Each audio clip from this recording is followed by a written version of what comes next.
Boa noite a todos. Estamos aqui para a nossa quarta-feira de estudo. Vamos dedicar essa noite a todos os mestres, entrando em sintonia com o Pai. Pai amantíssimo, Pai querido, Pai de misericórdia, queremos hoje elevar a nossa gratidão, gratidão imensa, primeiro pelo nosso grande Mestre Jesus, que aceitou essa grande missão de vir aqui nesse planeta ser nosso modelo e guia. Muita gratidão ao nosso Mestre Jesus, gratidão a todos os mestres, com títulos e sem títulos, aos nossos pais, primeiros educadores, todos os professores nossos que nos ensinaram a ler, a escrever, que nos ensinaram a ver em cada palavra, em cada dissertação, o exemplo a ser seguido do bem, do amor, da caridade.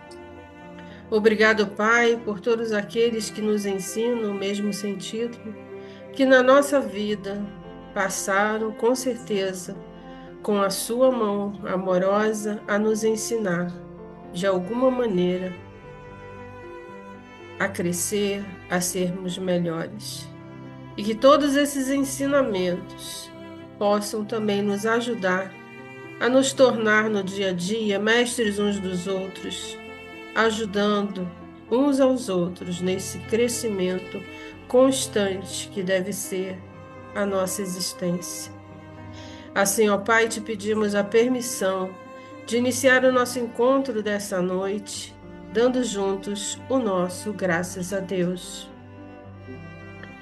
E hoje temos Ângela conosco, né? Que é feriado, então ela hoje não tem aula, vai trabalhar aqui.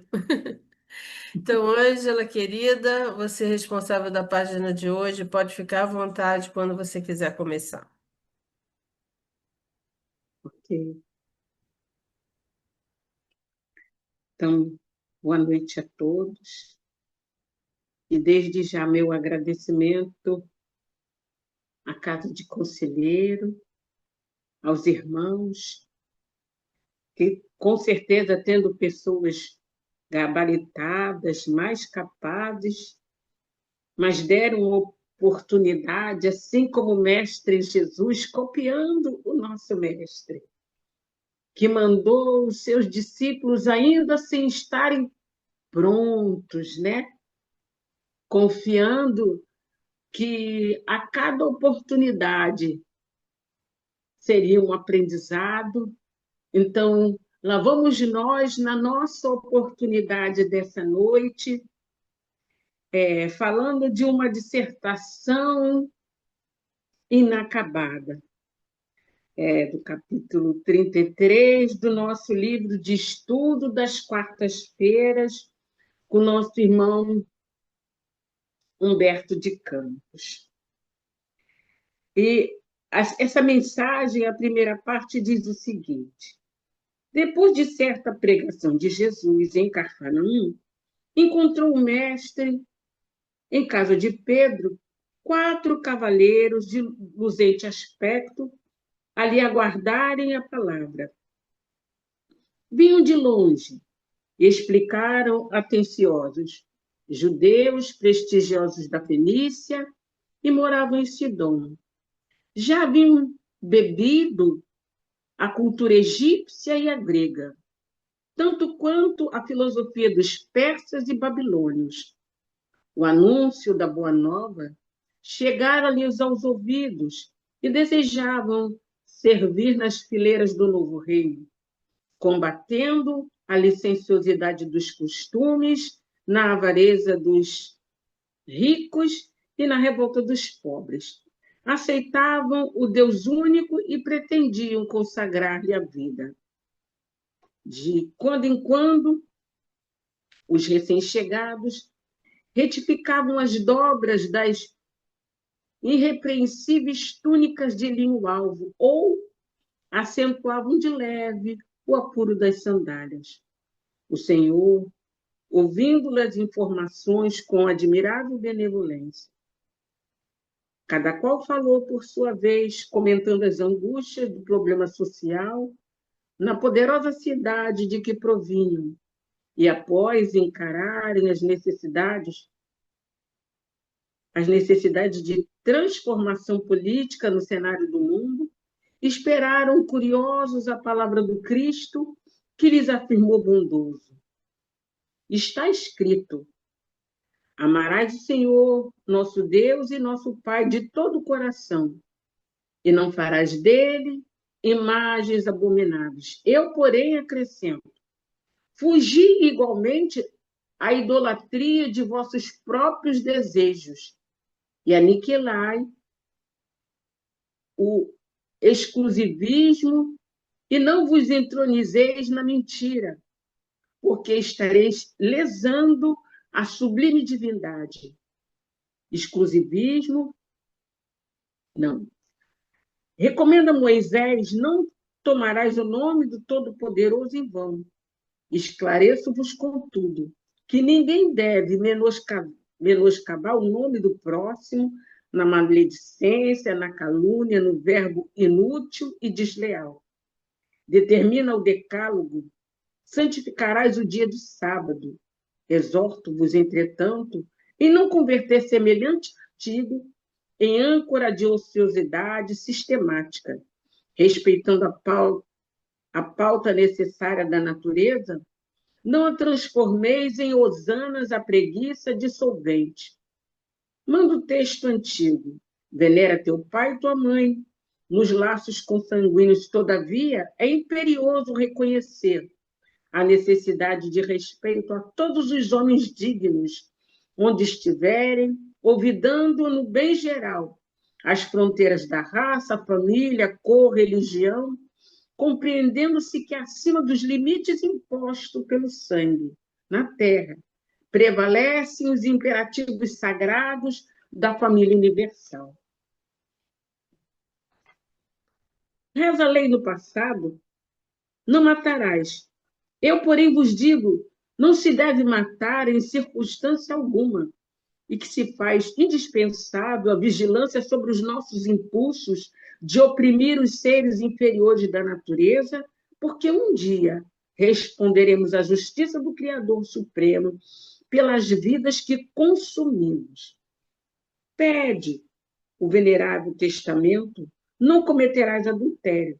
Assevero-vos, portanto, que o adultério não atinge somente o corpo de nossas irmãs em humanidade, mas também a carne, a alma de todos os homens que se esqueceram de caminhar retamente.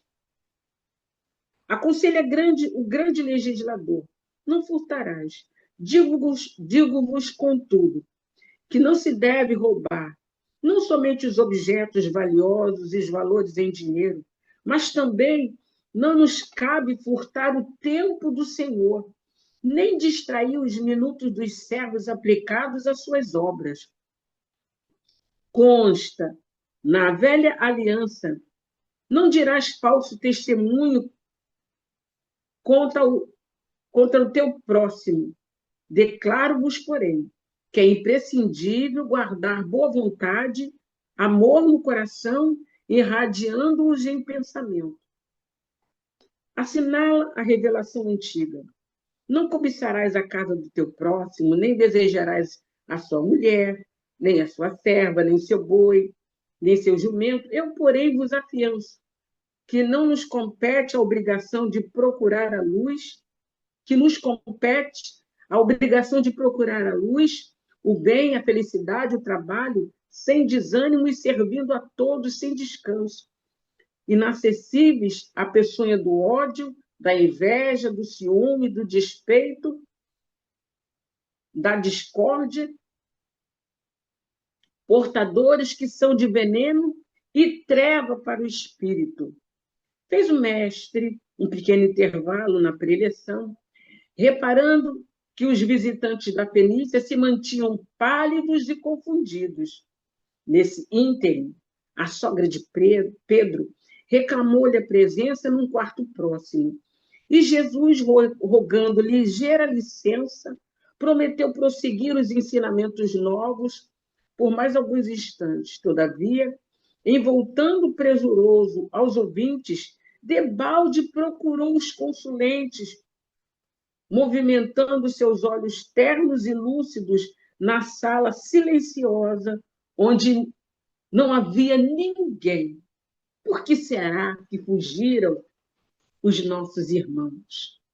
Engraçado é que em todo tempo dessa fala de Jesus com os que foram buscá-lo, com o interesse de se filiarem ou se colocarem à disposição dos seus ensinamentos, eles foram vestindo de túnicas, preocupados com as dobras, preocupados com os calçados, tudo perfeito, cuidando eles que o ensinamento de Jesus os colocaria em alguma posição pela cultura que traziam, pelos ensinamentos que já sabiam, e julgavam eles, nos seus entendimentos, que para seguir aquela doutrina nova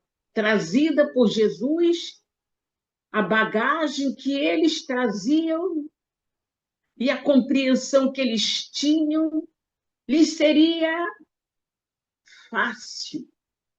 Mas quando Jesus começa a abrir o verbo e falando da necessidade de interiorizar, de transformar, de libertar, de não agir com truculência, com maldade, de abrir o entendimento para o cuidado com o outro. Aí começa a mudar a atitude, entra a palidez. Por quê? Eles achavam que, por muito conhecida a cultura grega, a cultura egípcia, a babilônica, tudo estava arregimentado com as coisas externas. A preocupação com a dobra da roupa, a preocupação em tomar aquela mesma atitude que um dos discípulos, infelizmente, também acreditava que Jesus vinha num propósito externo de levantar uma nação sobre as outras. E a proposta do Cristo é em relação às criaturas que somos nós. E o que acontece? Né? Jesus vai relatando a necessidade de interiorizar o comportamento, que a mudança que é necessária para seguir nas fileiras, a reverência divina, a reverência ao outro, o respeito ao próximo, a consideração, o trabalho incessante no bem, a renúncia necessária que cada um precisa fazer, porque a gente lembra que ele não pede o que chega a nós do Evangelho, é que ele convida todos. Vem a mim, tu que estás cansado, oprimido, que eu vos aliviarei. Isso é o cansaço, a nossa necessidade. Em todo tempo, as portas do coração do Cristo estão abertas. Mas quando ele diz, se quiser vir após mim, é outro assunto. Porque ele diz, completando a frase, toma da tua cruz, negue-se a si mesmo. E aí, pode me seguir. Isso faz uma diferença enorme. Os ouvidos do Cristo, o seu coração, está aberto o tempo todo para a nossa necessidade. Para a nossa necessidade, o acolhimento o tempo todo está aberto. Mas quando se trata de trabalho do Evangelho, em que nós vamos ao encontro de outros corações, outras almas, aí não adianta a roupa, não adianta tentar usar a cultura do mundo sem sublimá-la, porque é necessário que tenhamos conhecimento, só que ela precisa vir imbuída de amor. Nós não somos ilhas e precisamos conviver. E nessa convivência tem que ter respeito e amorosidade. E é isso que o Cristo fala para eles. Não usar de maledicência. Ver no outro da mesma forma que olha seu pai e a sua mãe. Na figura da autoridade, que não é uma autoridade, eles acreditavam que o aculturamento dava passagem, porta aberta para qualquer não. É necessário, sim, a sublimação do entendimento, porque seguindo o mestre, nós vamos estar à disposição de ir a outros corações, a outras terras. E a escola da vida vem nos ensinando que não se entra de qualquer maneira na terra do coração alheio e não se leva qualquer coisa. A primeira coisa que a gente precisa se livrar é das nossas viciações mesmas, se alterar, transformar, libertar. Aí nós já conseguimos compreender isso. E estamos aqui. Não vou julgar os outros, mas quem sabe eu sou um desses que estavam sentados esperando, achando que pelo meu aculturamento eu poderia me arregimentar nesse exército bem-vindo que começava na terra através de Jesus, e o meu argumento era a minha sapiência, sem nenhuma caridade, sem nenhum amor, me achando que entrando nessas fileiras da maneira que eu era, com a separatividade externa. Aí o Evangelho segundo o Espiritismo já nos pergunta, ou melhor diz para nós, será que, como é que fala o Evangelho? Nem todos os que dizem Senhor, Senhor, vão entrar no reino. Por isso que eles fogem. Porque ficou pesado. Eles achavam que iam entrar na cidade pelas portas, mas cidade divina. A comunhão com Cristo está aberta a toda criatura, mas a intimidade com Ele requer renúncia. E Ele disse, e o que Ele diz está aberto para todos nós.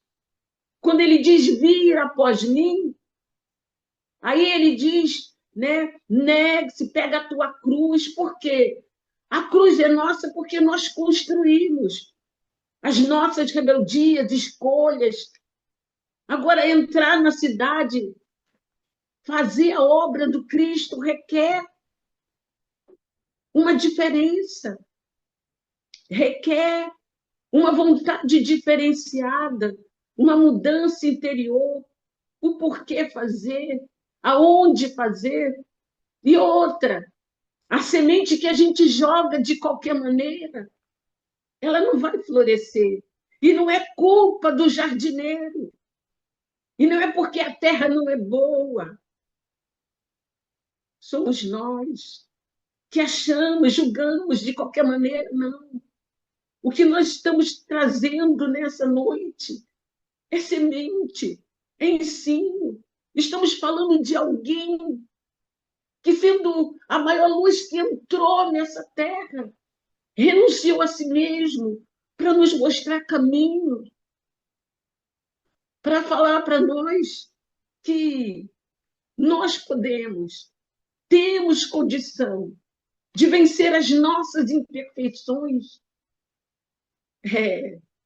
olhando o Evangelho e entendendo um pouco mais profundamente. Com certeza, a dissertação não acaba agora, não acaba hoje, nem vai acabar amanhã. Outro dia, nós estávamos nas núpcias que fomos convidados. Somos todos noivos, noivas desse grande, mas o enlace não aconteceu ainda. Por conta de quê? Quantas vezes fomos convidados, mas fugimos, espavoridos quando começamos a aprender as lições. E foi o que aconteceu com esses cavalheiros. Foram acolhidos, recebidos, e começaram a ouvir, mas abrir mão daquilo que eles acreditavam ser. As suas verdades ainda não estavam capazes, ainda não tinham condições, porque se acreditavam numa cultura profunda e em comparação, claro, com o povo daquela época, algumas coisas podiam fazer diferença. Mas é por isso que o Evangelho fala que Deus escondeu de alguns o que aos simples foi dado entender.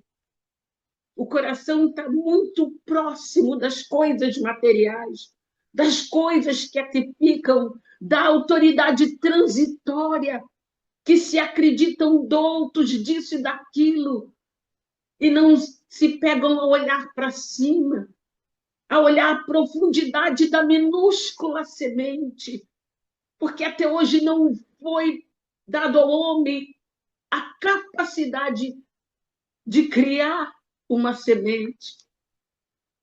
Não sem partir do princípio de uma coisa já criada por Deus. Então, estamos diante do nosso professor e amigo. E, com certeza, essa lição para nós não acaba, não ainda. Existe uma jornada de aprendizado. Eu ouço, e quando ouço me entristeço muito, quando dizem que somos eternos pedintes. Não aceito isso. Eternos pedintes, não. Mas aprendizes, sim. Aprendizes. E quanto mais sede tivermos, mais vamos lutar para nos aproximar e vencer a nós mesmos. Não temos mais condição com tudo que seja muito minúsculo que sabemos.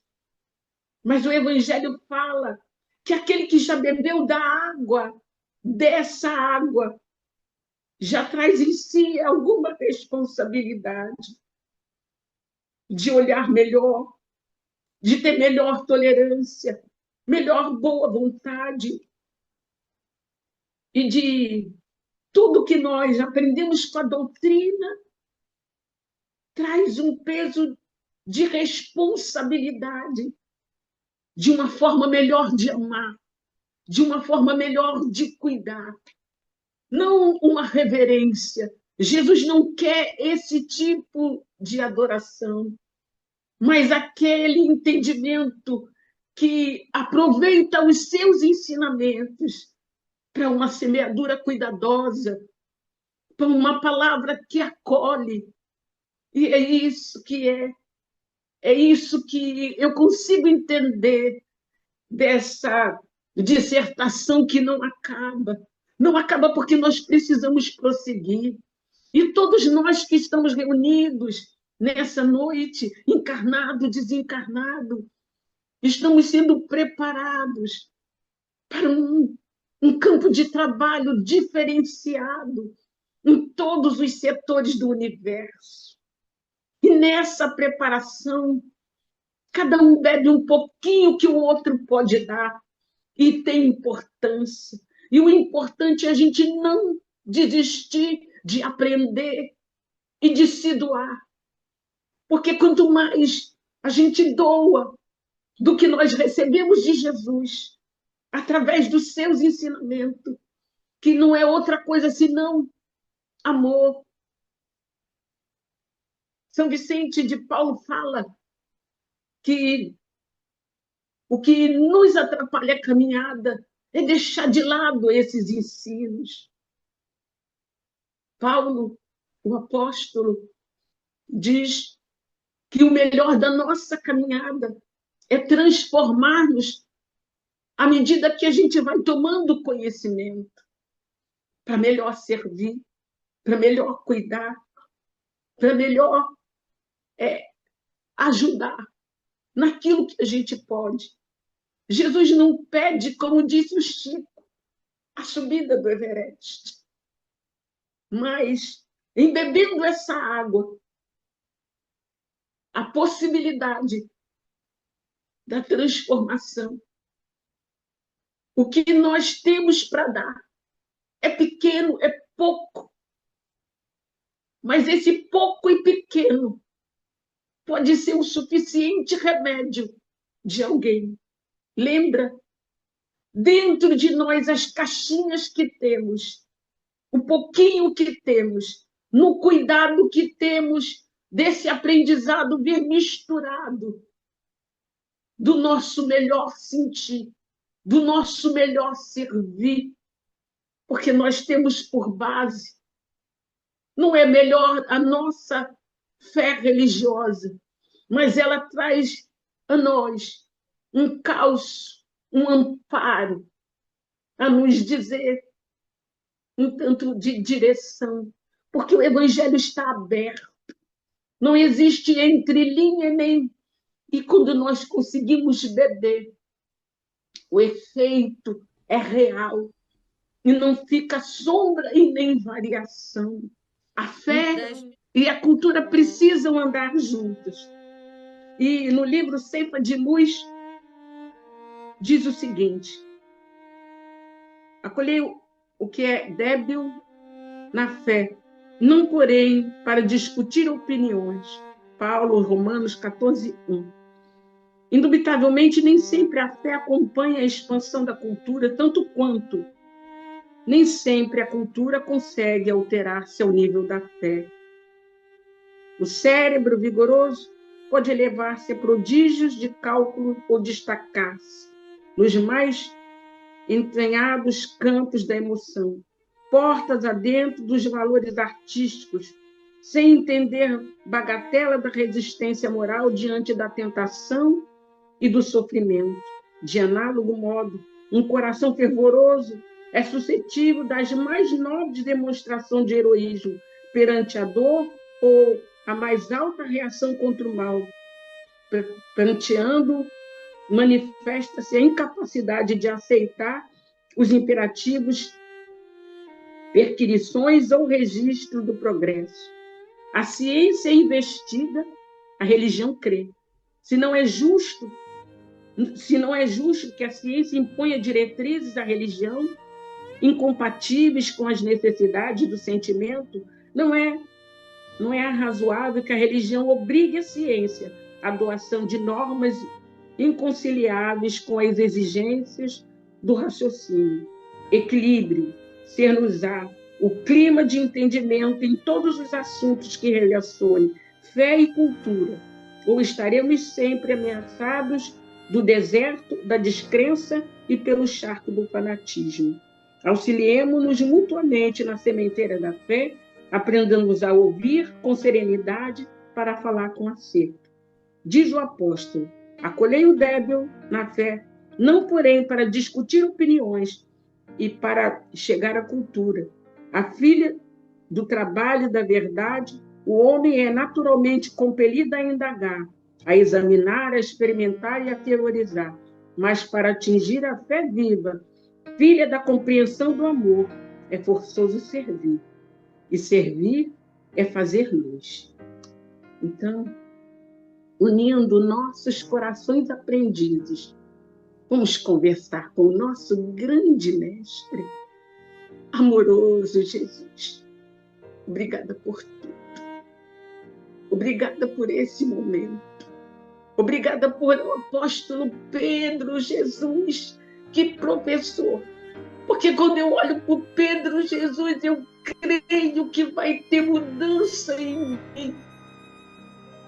Obrigado pela casa do conselheiro que confiou nessa miudeza de criatura para trazer essa dissertação no pedacinho que eu posso. Abençoa os que ouviram, que vão ouvir. Se conosco, Senhor. Obrigada, conselheiro. Obrigada, Jesus, por esse momento. Que Deus nos abençoe a todos, graças a Deus. Graças a você, Ângela. Essa página aí tão maravilhosa que você traz, e logo no início, quando você falou que tem muitas pessoas, né, mais intituladas, se não lembro bem qual foi o termo que você usou, e foi confiada a você a página, mas você, tudo que você trouxe, tudo que Humberto de Campos coloca, é justamente isso.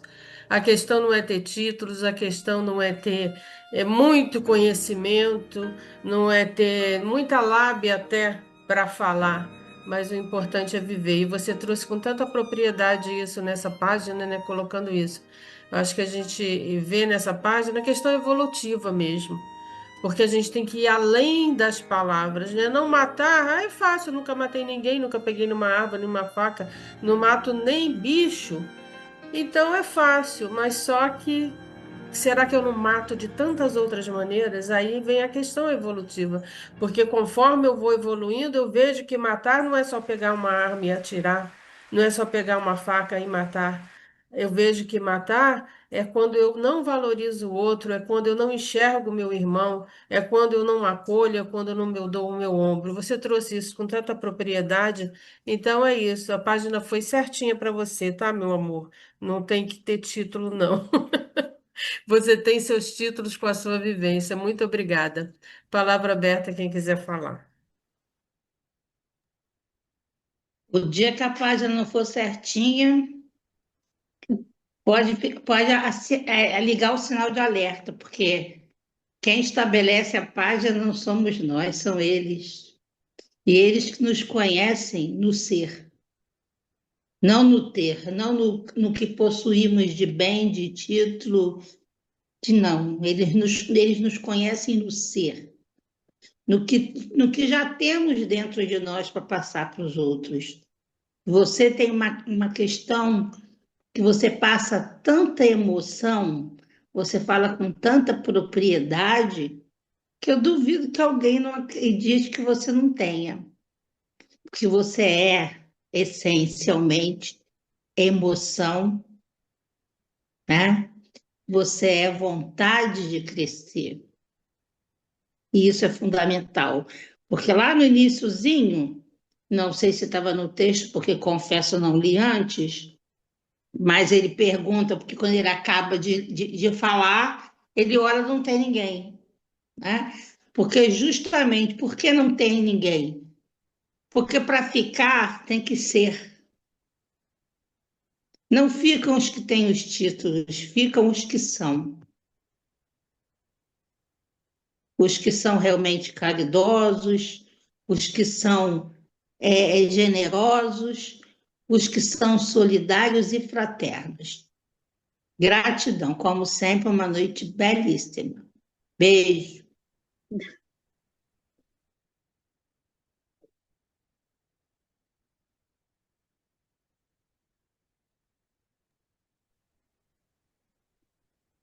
3 minutos. Quem quiser falar, fala logo.